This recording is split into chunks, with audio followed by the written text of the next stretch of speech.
दोस्तों आज इस वीडियो में हम भारतीय राष्ट्रीय आंदोलन से रिलेटेड टॉप 50 एमसीक्यूज देखने वाले हैं जो मोस्ट इंपॉर्टेंट है आपके अपकमिंग एग्जाम्स के लिए। तो प्लीज वीडियो को एंड तक जरूर देखिएगा।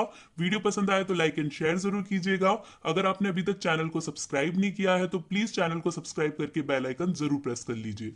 चलिए स्टार्ट करते हैं। फर्स्ट क्वेश्चन देखिए, जलियांवाला बाग हत्याकांड कब हुआ? बहुत ज्यादा पूछा जाने वाला क्वेश्चन है, बार बार रिपीट होता है। करेक्ट आंसर इसका हो जाएगा बी, 13 अप्रैल 1919 को जलियांवाला बाग हत्याकांड हुआ था।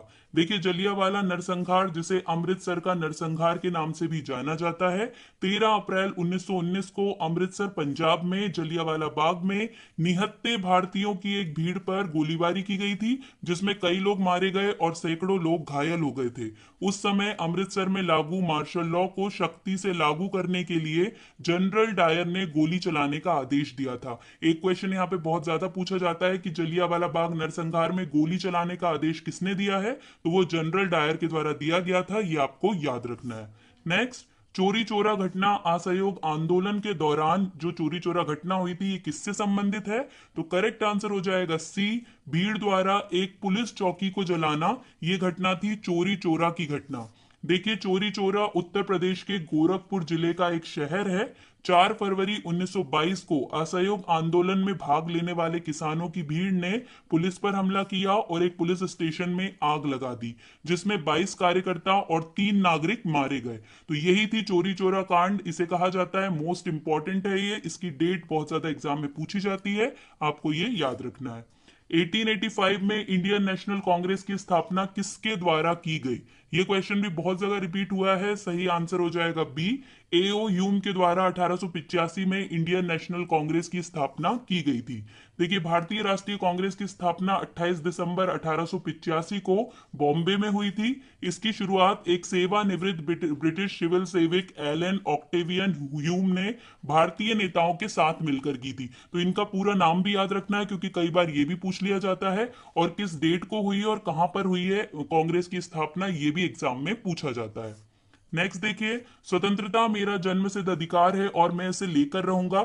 ये कथन किसका है? देखिए स्टेटमेंट वाले जितने भी क्वेश्चन होते हैं किसी महान व्यक्ति द्वारा जो कथन कहे गए हैं वो एग्जाम में बहुत पूछे जाते हैं, तो आपको याद रखना है। यहां पर इसका करेक्ट आंसर हो जाएगा सी, बाल गंगाधर तिलक द्वारा बोला गया है ये नारा। देखिए स्वतंत्रता मेरा जन्मसिद्ध अधिकार है और मैं इसे लेकर रहूंगा का नारा बाल गंगाधर तिलक ने दिया है। इसके अलावा देखिए याद रखने वाला पॉइंट है कि स्वराज्य शब्द ये भी सबसे पहले बाल गंगाधर तिलक ने ही गढ़ा है और बाल गंगाधर तिलक को लोकमान तिलक के नाम से भी जाना जाता है। ये भी आपको याद रखना है क्योंकि एग्जाम में पूछ लिया जाता है। नेक्स्ट देखिए, कांग्रेस द्वारा पूर्ण स्वाधीनता का प्रस्ताव कब और कहां पारित किया गया? करेक्ट आंसर हो जाएगा ए, 31 दिसंबर 1929 को लाहौर अधिवेशन में कांग्रेस द्वारा पूर्ण स्वाधीनता का प्रस्ताव पारित किया गया। देखिए 31 दिसंबर 1929 को भारतीय राष्ट्रीय कांग्रेस का वार्षिक अधिवेशन तत्कालीन पंजाब प्रांत की राजधानी लाहौर में हुआ। इस ऐतिहासिक अधिवेशन में कांग्रेस के पूर्ण स्वराज्य का घोषणा पत्र तैयार किया तथा पूर्ण स्वराज को कांग्रेस का मुख्य लक्ष्य घोषित किया गया। कांग्रेस ने 26 जनवरी 1930 को पूर्ण स्वाधीनता दिवस मनाया और इसके बाद ये दिवस कांग्रेस द्वारा भारत की स्वतंत्रता प्राप्ति तक प्रतिवर्ष मनाया जाने लगा। तो यहाँ पर दो इंपॉर्टेंट डेट है, जब ये प्रस्ताव पारित हुआ वो वाली डेट और जब पूर्ण स्वाधीनता दिवस मनाया गया वो वाली डेट। ये दोनों ही एग्जाम में बहुत ज्यादा पूछी जाती है, आपको दोनों ही अच्छे से याद रखनी है। महात्मा गांधी द्वारा दांडी समुद्र तट पर नमक कानून का उल्लंघन कब किया गया? तो करेक्ट आंसर हो जाएगा बी, 6 अप्रैल 1930 को दांडी समुद्र तट पर नमक कानून का उल्लंघन किया गया गांधी जी के द्वारा। देखिए 12 मार्च 1930 को गांधी जी ने अहमदाबाद के साबरमती स्थित अपने आश्रम से 78 अनुयायियों के साथ मार्च शुरू किया। दांडी तक की 241 मील की दूरी उन्होंने 24 दिन में पूरी करी। देखिए 5 अप्रैल को वो वहां पर पहुंच गए थे। फिर 6 अप्रैल 1930 को अरब सागर के तटीय शहर दांडी पर उन्होंने नमक कानून को तोड़ा था। तो मोस्ट इंपॉर्टेंट है, दांडी यात्रा बहुत पूछी जाती है, आपको ये याद रखना है। गांधी जी द्वारा सविनय अवज्ञा आंदोलन के लिए क्या कार्यक्रम निर्धारित किया गया था? तो यहां पर करेक्ट आंसर हो जाएगा डी, उपयुक्त सभी। ये जितने हैं ये सभी डिसाइड किए गए थे किसके लिए? सविनय अवज्ञा आंदोलन के लिए। देखिए क्या क्या है। नमक कानून का उल्लंघन कर स्वयं द्वारा नमक बनाया जाना, सरकारी सेवाओं, शिक्षा केंद्रों एवं उपाधियों का बहिष्कार किया जाना, महिलाएं स्वयं शराब, अफीम और विदेशी कपड़ों की दुकान पर जाकर धरना दें, समस्त विदेशी वस्तुओं का बहिष्कार करते हुए उन्हें जला दिया जाए, ये सभी उसमें शामिल था। नेक्स्ट, लंदन में ब्रिटिश सम्राट द्वारा प्रथम गोलमेज सम्मेलन का उद्घाटन कब किया गया? तो यहां पर करेक्ट आंसर हो जाएगा बी, 12 नवंबर 1930 को प्रथम गोलमेज सम्मेलन का उद्घाटन किया गया था। गोलमेज के बारे में बहुत ज्यादा एग्जाम में पूछा जाता है। देखिए, प्रथम गोलमेज सम्मेलन की अध्यक्षता ब्रिटिश प्रधानमंत्री रैमसे मैकडॉनल्ड ने की थी। 12 नवंबर 1930 को महामहिम जॉर्ज पंचम ने लंदन में royal gallery house of lords में आधिकारिक तौर पर इसका उद्घाटन किया था। तो यहां पर आपको रैमजे मैकडॉनल्ड का नाम याद रखना है क्योंकि यहां से क्वेश्चन जरूर बनता है।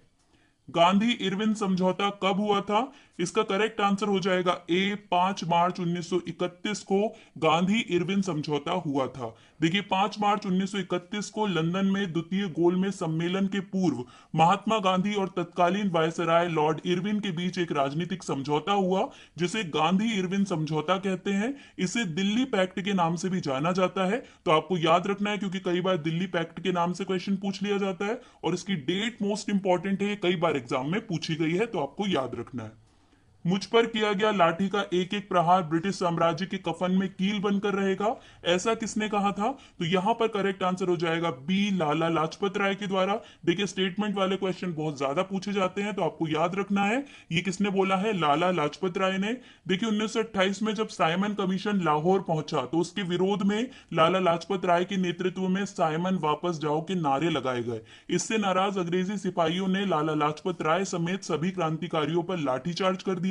इसमें लाला लाजपत राय को गंभीर चोटें आई। इस दौरान उन्होंने दहाड़ते हुए कहा कि मेरे शरीर पर पड़ी एक एक लाठी की चोट ब्रिटिश सरकार के ताबूत में एक एक कील का काम करेगी। तो ये मोस्ट इंपॉर्टेंट स्टेटमेंट है जो लाला लाजपत राय के द्वारा दिया गया था। निम्नलिखित में से कौन सा समाचार पत्र भारतीय राष्ट्रीय आंदोलन के दौरान लोकमान्य तिलक द्वारा लिखा गया था? ये क्वेश्चन भी कई जगह रिपीट हुआ है। सही आंसर यहाँ पर हो जाएगा सी, केसरी। ठीक है, जो केसरी समाचार पत्र था ये लोकमान्य तिलक के द्वारा लिखा गया था। देखिए, केसरी को भारतीय राष्ट्रीय आंदोलन के दौरान लोकमान्य तिलक ने लिखा था। उन्होंने दो समाचार पत्र, केसरी जो मराठी में था और मराठा जो अंग्रेजी में था, ये दोनों शुरू किए थे। उन्होंने गणपति उत्सव कब 1893 में और शिवाजी महोत्सव 1895 में इसका आयोजन शुरू किया। उन्होंने 1916 में होम रूल लीग की शुरुआत की।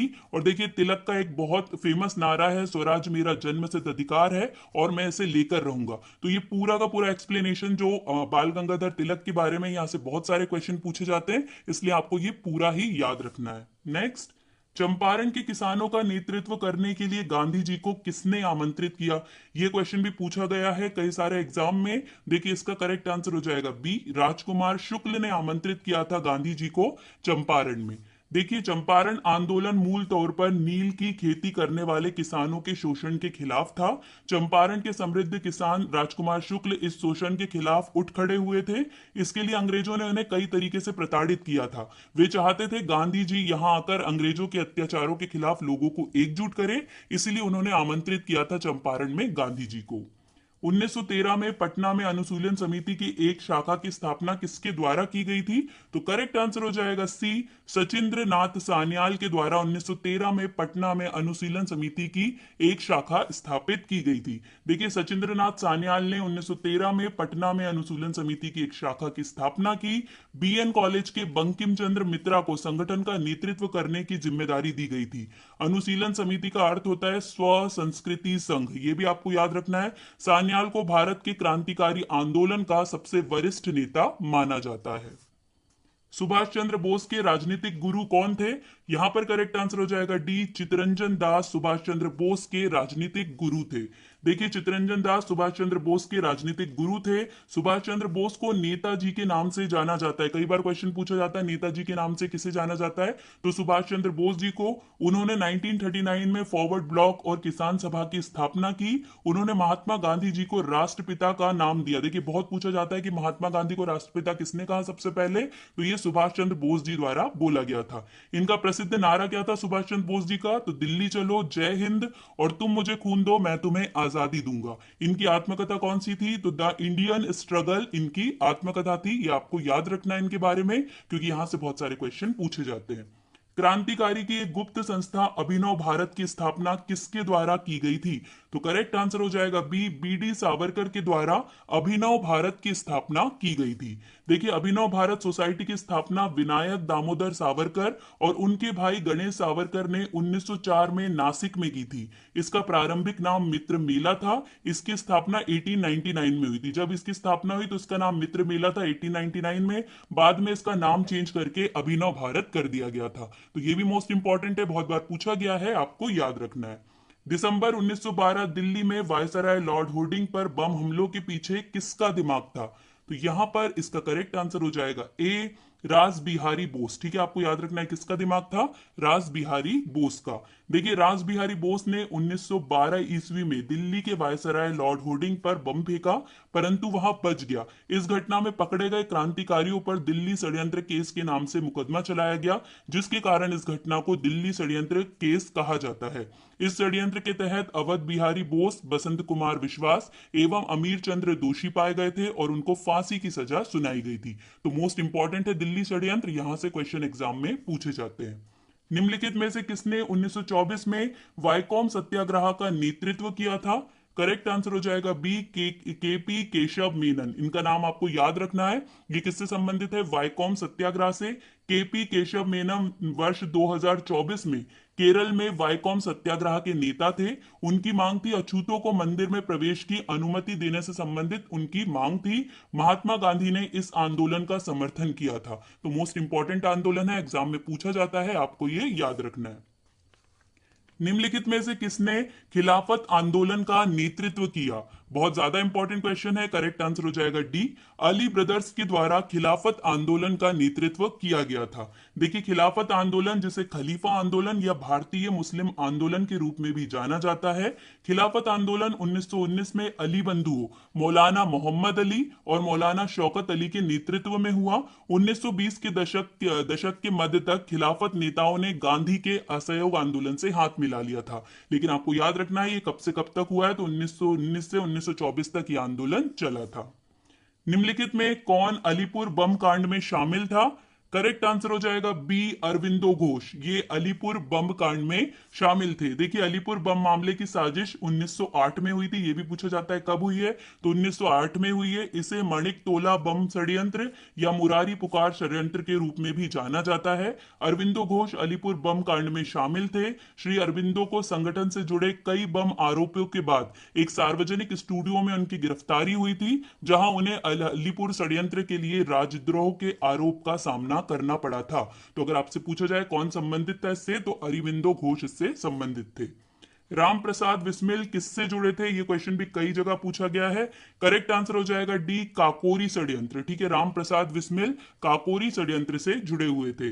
देखिए राम प्रसाद बिस्मिल प्रसिद्ध स्वतंत्रता सेनानी थे जो ऐतिहासिक काकोरी ट्रेन डकैती में शामिल थे। ये राजनीतिक डकैती थी और ये घटना छोटे से शहर काकोरी में हुई थी। लखनऊ सहारनपुर लखनऊ ट्रेन को पंडित राम प्रसाद बिस्मिल, चंद्रशेखर आजाद, असफकुल्ला खां, राजेंद्र लहिड़ी और रोशन सिंह ने लूट लिया था।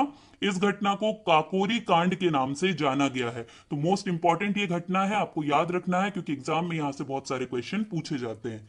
कांग्रेस के उदारवादी व उग्रवादी नेताओं में वास्तविक रूप से विभाजन किस अधिवेशन में हुआ, करेक्ट आंसर हो जाएगा बी सूरत अधिवेशन। ठीक है, सूरत अधिवेशन में हुआ था ये। देखिए 1907 में भारतीय राष्ट्रीय कांग्रेस का अधिवेशन सूरत में हुआ था, जिसमें कांग्रेस गरम दल और नरम दल नामक दो दलों में बंट गई थी। इसी को सूरत विभाजन कहते हैं। 1907 के अधिवेशन की अध्यक्षता रास बिहारी बोस ने की थी। देखिए बहुत पूछा जाता है कि अधिवेशन की अध्यक्षता किसने की है 1907 में, तो रास बिहारी घोष का नाम आपको बहुत अच्छे से याद रखना है।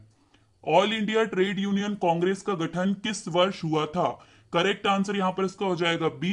31 दिसंबर 1920 को all India trade union Congress का गठन किया गया था। यह क्वेश्चन भी बहुत एग्जाम में पूछा जाता है। देखिए, all India trade union Congress का गठन 31 दिसंबर 1920 में हुआ।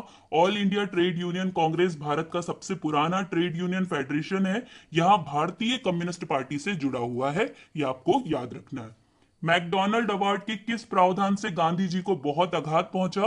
तो करेक्ट आंसर हो जाएगा सी। दलित वर्गों के लिए पृथक निर्वाचन क्षेत्रों की व्यवस्था मैकडॉनल्ड अवार्ड में की जा रही थी, इससे गांधी जी को बहुत ज्यादा आघात पहुंचा था।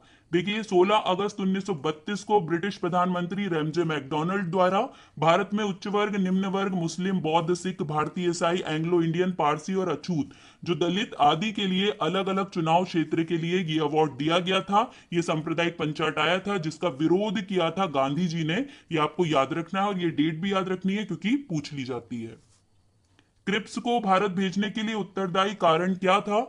करेक्ट आंसर हो जाएगा डी, उपयुक्त सभी, ब्रिटेन पर मित्र राष्ट्रों का दबाव, गांधी जी के नेतृत्व में कांग्रेस का दृढ़ दृष्टिकोण, युद्ध की बिगड़ती हुई स्थिति और जापानी संकट, ये सभी कारण थे क्रिप्स मिशन भारत भेजने के। देखिए, 22 मार्च 1942 को ब्रिटिश सरकार द्वारा क्रिप्स मिशन को भारत भेजा गया था, जिसका उद्देश्य द्वितीय विश्व युद्ध के दौरान अंग्रेजों के लिए भारतीयों का पूर्ण सहयोग प्राप्त करना था। तो ये मोस्ट इंपॉर्टेंट है, क्रिप्स मिशन कब भारत आया, डेट पूछी जाती है, तो आपको ये याद रखना है।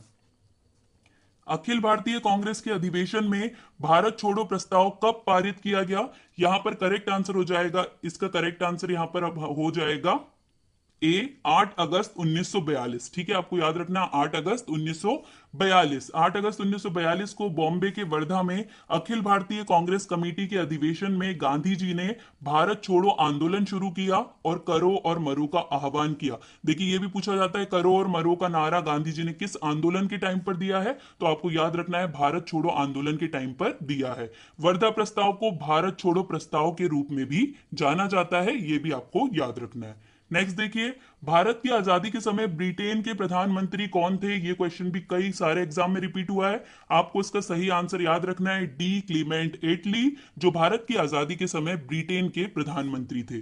देखिए, भारत की आजादी के समय ब्रिटेन के प्रधानमंत्री क्लीमेंट एटली थे। वह 1935 से 1955 तक लेबर पार्टी के नेता रहे और 1945 से 1951 तक यूनाइटेड किंगडम के प्रधानमंत्री के रूप में उन्होंने काम किया है। तो मोस्ट इंपॉर्टेंट क्वेश्चन बार बार एग्जाम में पूछा गया है, आपको याद रखना है। बंगाल में क्रांतिकारी नेताओं द्वारा किस संस्था की स्थापना की गई?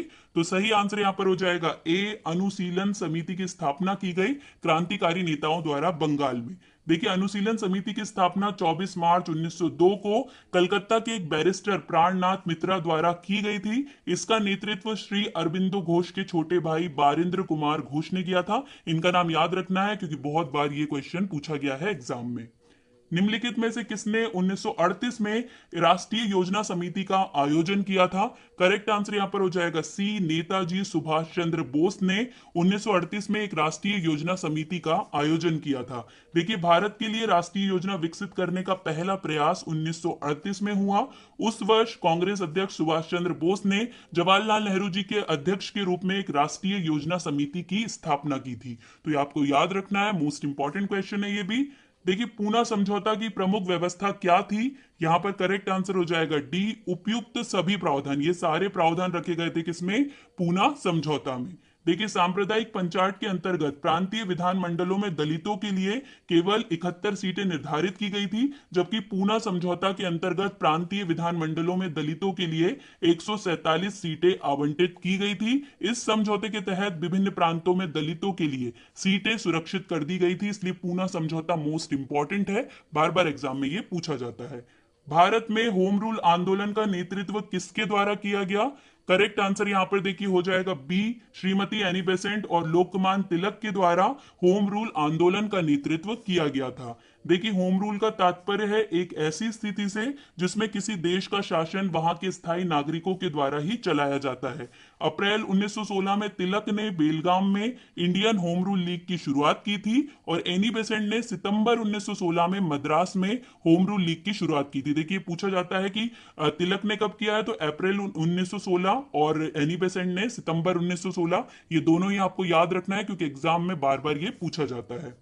रॉलेट एक्ट का उद्देश्य क्या था? मोस्ट इंपॉर्टेंट क्वेश्चन, आपने कई सारे एग्जाम में से देखा भी होगा। सही आंसर है सी। इसके द्वारा सरकार बिना मुकदमा दायर किए किसी भी व्यक्ति को बंदी बना सकती थी, वो था रॉलेट एक्ट। देखिए यहाँ 19 मार्च 1919 को लाया गया एक अधिनियम था। इस एक्ट के अनुसार सरकार किसी भी व्यक्ति को बिना अभियोग चलाए अनिश्चित समय के लिए बंद कर सकती थी। उसे अपील, दलील या वकील करने का कोई अधिकार नहीं था। इस एक्ट के प्रति भारतीय प्रतिक्रिया और सरकारी दमन, इस एक्ट के विरुद्ध सभी भारतीय एक साथ खड़े हो गए थे। उन्होंने इसे काले बिल का या काला कानून का नाम दिया था। तो मोस्ट इंपॉर्टेंट है, रॉलेट एक्ट कब आया था? 19 मार्च 1919, आपको ये याद रखना है। असहयोग आंदोलन के प्रस्ताव के अनुसार आंदोलन का कार्यक्रम क्या था? तो यहां पर करेक्ट आंसर हो जाएगा डी, उपयुक्त सभी। सरकारी अदालतों का बहिष्कार, विदेशी मालों का आविष्कार, सरकारी वैतनिक और अवैतनिक पदों व उपाधियों का त्याग करना, ये सभी शामिल थे असहयोग आंदोलन के प्रस्ताव में। देखिए, विदेशी माल का बहिष्कार करना, सरकारी उपाधि, अवैतनिक पदों का त्याग कर दिया जाना, जिला म्युनिसिपल वार्डों के मनोनीत सदस्य अपने पदों से त्याग पत्र दे दें, सरकारी दरबारों, स्वागत समारोह व सरकारी अफसरों के सम्मान में आयोजित कार्यक्रम में भाग ना ले, ये सभी असहयोग आंदोलन के कार्यक्रम में शामिल थे। नेक्स्ट, महात्मा गांधी ने किस घटना से खिन्न होकर असहयोग आंदोलन को स्थगित कर दिया? बहुत बार पूछा गया है, पीएससी में भी पूछा गया क्वेश्चन है ये, तो इसलिए आपको याद रखना है। करेक्ट आंसर हो जाएगा डी, चोरी चोरा कांड के कारण महात्मा गांधी ने असहयोग आंदोलन को वापस ले लिया था। देखिए, महात्मा गांधी ने अहिंसा के दर्शन के सहारे असहयोग आंदोलन आरंभ किया था, लेकिन चोरी चोरा घटना के कारण व्यापक हिंसा सामने आई। इससे रुष्ट होकर गांधी जी ने 12 फरवरी 1922, मोस्ट इंपॉर्टेंट डेट है, आपको याद रखनी है, को बारडोली में कांग्रेस कार्य समिति की बैठक में असहयोग आंदोलन को वापस लेने की घोषणा की। इसके साथ ही असहयोग आंदोलन समाप्त हो गया। तो मोस्ट इंपॉर्टेंट है ये क्वेश्चन, याद रखना है आपको।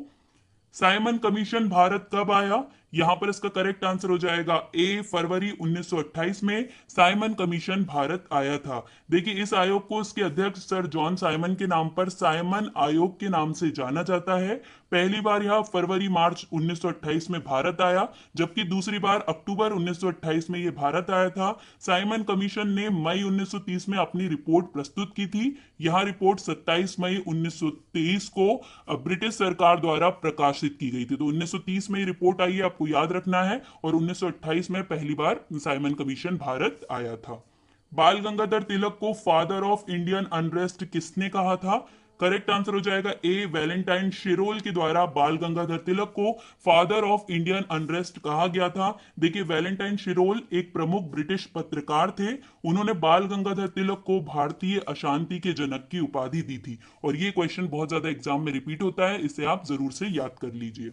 निम्नलिखित में से किसने भारतीय राष्ट्रीय कांग्रेस को भीख मांगने वाली संस्था या बैगिंग इंस्टीट्यूट कहा है? तो यहां पर करेक्ट आंसर हो जाएगा ए, बाल गंगाधर तिलक ने ऐसा कहा है। देखिए, उग्र विचारधारा वाले नेताओं ने भारतीय राष्ट्रीय कांग्रेस के बारे में नकारात्मक टिप्पणियां की थी। तो बाल गंगाधर तिलक ने क्या कहा था? भारतीय कांग्रेस को बैगिंग इंस्टीट्यूट की संज्ञा दी है, ठीक है, या भीख मांगने वाली संस्था कहा है। तो ये आपको याद रखना है, क्योंकि ऐसे क्वेश्चन बहुत ज्यादा एग्जाम में पूछ लिए जाते हैं।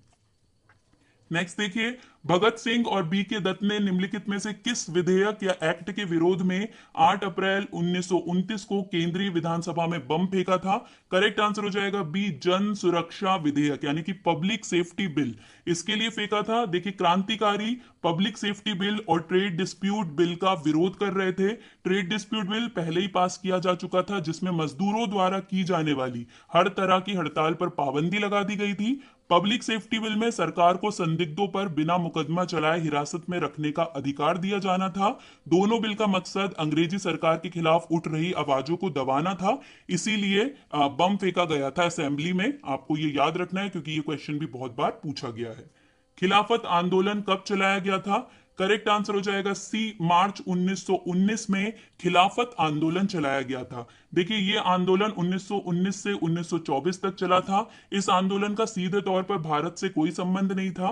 खिलाफत आंदोलन का मुख्य उद्देश्य तुर्की खलीफा के पद को पुनः स्थापित करना और वहां के धार्मिक क्षेत्रों से प्रतिबंध हटाना था। सन 1919 में अली बंधुओं द्वारा अखिल भारतीय खिलाफत कमेटी का गठन किया गया। ये क्वेश्चन भी बहुत पूछा गया है कि किसके द्वारा किया गया और कब किया गया है, तो ये आपको बहुत अच्छे से याद रखना है। स्वराज पार्टी की स्थापना किसने की थी, बहुत ज्यादा पूछा जाने वाला क्वेश्चन। करेक्ट आंसर हो जाएगा सी, मोतीलाल नेहरू एवं चित्तरंजन दास के द्वारा स्वराज पार्टी की स्थापना की गई थी। देखिए, स्वराज पार्टी पराधीन भारत के स्वतंत्रता संग्राम के समय बना एक राजनीतिक दल था। इस दल की स्थापना 1 जनवरी 1923 को देशबंधु चित्तरंजन दास तथा मोतीलाल नेहरू ने की थी। तो ये डेट भी आपको याद रखनी है और दोनों नाम याद रखने हैं, क्योंकि ये मोस्ट इंपॉर्टेंट है। निम्नलिखित में से किसने लंदन में कर्जन वाइली की हत्या की थी। करेक्ट आंसर हो जाएगा ए, मदन लाल ढींगरा। इन्होंने लंदन में कर्जन वाइली की हत्या की थी। देखिए, मदन लाल ढींगरा भारतीय स्वतंत्रता संग्राम के अप्रतिम क्रांतिकारी थे।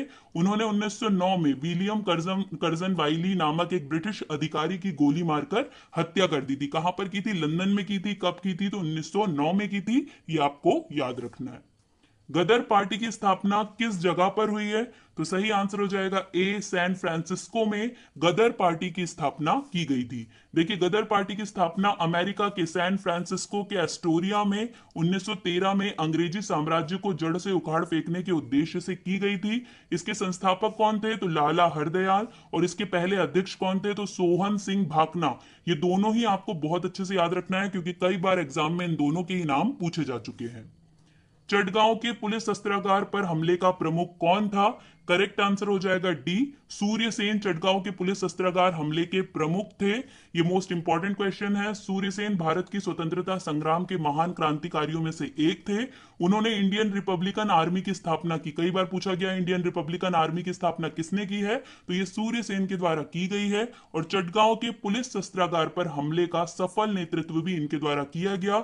चटगांव शस्त्रागार छापा कब पड़ा, तो 18 अप्रैल 1930। ये डेट आपको बहुत अच्छे से याद रखनी है, क्योंकि बहुत बार एग्जाम में पूछी गई है, आगे भी पूछी जा सकती है। स्वदेशी आंदोलन के प्रारंभ का तात्कालिक कारण क्या था। करेक्ट आंसर यहां पर हो जाएगा ए, लॉर्ड कर्जन द्वारा किया गया बंगाल विभाजन स्वदेशी आंदोलन का तात्कालिक कारण था। देखिए, स्वदेशी आंदोलन के शुरू होने का तात्कालिक कारण 1905 में लॉर्ड कर्जन द्वारा किया गया बंगाल का विभाजन था। यह एक व्यापक आंदोलन था जो 6 साल तक चलता रहा। तो आपको याद रखना है बंगाल विभाजन कब हुआ है, 1905 में। और इसी के विरोध में क्या चलाया गया था, स्वदेशी आंदोलन।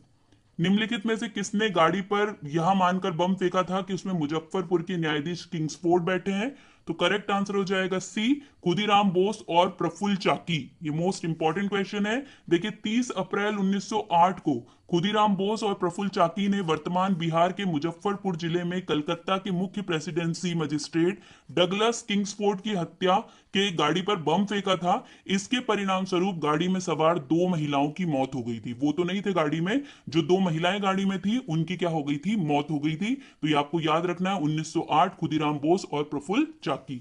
नेक्स्ट देखिए, भारतीय स्वतंत्रता के समय भारतीय राष्ट्रीय कांग्रेस के अध्यक्ष कौन थे। ये बहुत ज्यादा पूछा जाने वाला क्वेश्चन है। करेक्ट आंसर यहां पर हो जाएगा सी, जेबी कृपलानी। भारतीय स्वतंत्रता के समय भारतीय राष्ट्रीय कांग्रेस के अध्यक्ष जेबी कृपलानी थे। देखिए, माउंटबेटन योजना में भारत के विभाजन का उल्लेख किया गया था और इसे 1947 के भारतीय स्वतंत्रता अधिनियम के रूप में भी जाना जाता था। इसे 3 जून 1947 को लॉर्ड माउंटबेटन द्वारा सामने रखा गया। इसके परिणाम स्वरूप भारत और पाकिस्तान 2 स्वतंत्र प्रभुत्व की स्थापना हुई। विभाजन के समय भारतीय राष्ट्रीय कांग्रेस के अध्यक्ष आचार्य जेबी कृपलानी थे। उन्होंने वर्ष 1946 से 1947 के दौरान भारत की अंतरिम सरकार और भारत की संविधान सभा में भी कार्य किया है। तो मोस्ट इंपॉर्टेंट नेम है जेबी कृपलानी, आपको याद रखना है। युगांतर पार्टी का नेतृत्व किसने किया था। करेक्ट आंसर हो जाएगा ए, जतेंद्र नाथ मुखर्जी के द्वारा युगांतर पार्टी का नेतृत्व किया गया था। देखिए, जतेंद्र नाथ मुखर्जी ब्रिटिश शासन के खिलाफ एक क्रांतिकारी थे। जतेंद्र नाथ मुखर्जी के बचपन का नाम जतेंद्र नाथ मुखोपाध्याय था। अपनी बहादुरी से एक बाघ को मारने के कारण ये बाघा जतिन कहलाते थे। देखिए, इनका नाम जतेंद्र नाथ से ज्यादा बाघा जतिन ही पूछा जाता है, इसलिए मैंने यहाँ पर ये मेंशन किया है। ये युगांतर पार्टी के प्रमुख नेता थे। उस समय युगांतर पार्टी बंगाल में क्रांतिकारी आक्रामकों का प्रमुख संगठन था। तो ये आपको याद रखना है, बाघा जतिन का नाम जो युगांतर पार्टी से संबंधित है। मुजफ्फरपुर में किंग्सफोर्ड की हत्या का प्रयास कब किया गया? देखिए इस तरीके से भी क्वेश्चन पूछा गया है। सही आंसर हो जाएगा ए, 1908 में किंग्सफोर्ड की हत्या का प्रयास किया गया था मुजफ्फरपुर में। देखिए 30 अप्रैल 1908 को बिहार के मुजफ्फरपुर में खुदीराम बोस और प्रफुल्ल चाकी ने किंग्सफोर्ड की बग्घी में बम फेंका था। दुर्भाग्य की बात यह थी कि उस बग्घी में किंग्सफोर्ड मौजूद नहीं थे। दुर्भाग्यवश राष्ट्रीय आंदोलन से हमदर्दी रखने वाले मिस्टर कैनेडी की पत्नी और पुत्री मारी गए थे।